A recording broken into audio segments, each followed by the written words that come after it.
ये जो आप एक संदेश देना चाहते हैं लोगों को, आवाम को, एक पॉजिटिव संदेश देना चाहते हैं, तो आपका जो संस्था है, क्या ये सरकार से जुड़ा हुआ है या प्राइवेट संस्था है आपका? नहीं, एनिमल सेव इंडिया एक एनजीओ है, जी। नॉन गवर्नमेंट ऑर्गेनाइजेशन है। जी। सरकार से रजिस्टर्ड होती है, सरकार से जुड़ी नहीं होती है।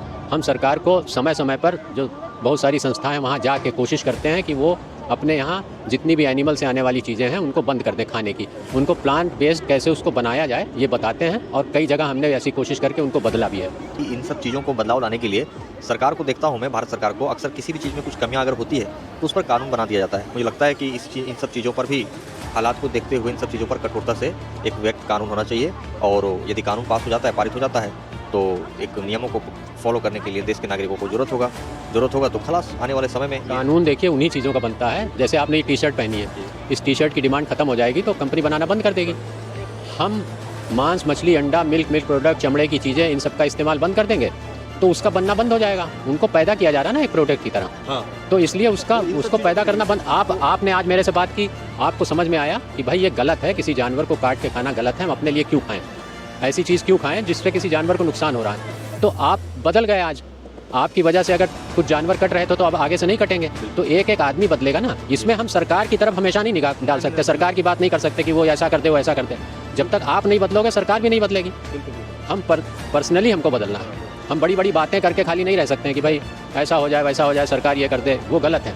आपको बदलना पड़ेगा तभी चीज़ें बदलती हैं। आप नॉन वेजिटेरियन है, वेजिटेरियन है? नहीं, मैं एक्चुअली में क्या है कि कभी कल मैं बाई चांस पहले यूज़ करता था, अब मैं नहीं करता हूँ, और अब मैं जो है वेजिटेरियन बन गया। बस आप मिल्क और मिल्क प्रोडक्ट हटा दीजिए अपनी डाइट से। मिल्क शुरू से नहीं पीता हूँ। नहीं, पीने की बात नहीं है। पनीर, मिठाई, मलाई, घी, बटर, बहुत सारी चीज़ें हैं जो कि हमारे खाने में आती हैं, तो वो सब दूध से ही बनता है। तो वो सारी चीज़ें आप छोड़ दोगे तो आप वीगन बन जाओगे। वीगन का मतलब होता है जो पशु से आने वाली किसी भी चीज़ का इस्तेमाल नहीं कर रहा, चाहे वो चमड़ा हो, हाथी घोड़े की सवारी हो, चिड़ियाघर में जाना हो, मांस, मछली, अंडा खाना हो, दूध और दूध के प्रोडक्ट लेना हो, इनका किसी भी चीज़ का वो इस्तेमाल नहीं करता। तो आपने अगर मीट वगैरह छोड़ दिया है तो मिल्क और मिल्क प्रोडक्ट भी आप छोड़ देंगे, और इससे जो है एनवायरनमेंट पे, क्लाइमेट पे बहुत फ़र्क पड़ेगा। ज़मीन खाली हो जाएगी। जो ज़मीन हम उनको खिलाने के लिए इस्तेमाल करते हैं, खेती करते हैं, वो ज़मीन खाली होगी। जंगल और बढ़ेंगे, उनको ज़्यादा पानी देना पड़ता है, ज़्यादा खाना देना पड़ता है उनको ज़िंदा रखने के लिए, है ना? ठीक है। आप एक मूवी देख लीजिएगा, माँ का दूध, हिंदी, इंग्लिश, गुजराती, मराठी, तमिल में है, यूट्यूब पे है, फ्री है, बिल्कुल, इसमें कोई ऐड नहीं मिलेगा। ओके। और इसमें दूध के अल्टरनेट कि आप दूध के प्रोडक्ट के अल्टरनेट में क्या इस्तेमाल करें उसकी डिटेल भी दी गई है। मैं इसको रिसर्च इसको करूँगा, आप ये देखिएगा। वेजिटेरियन का जो सिस्टम है मैं पढ़ूंगा, देखूंगा।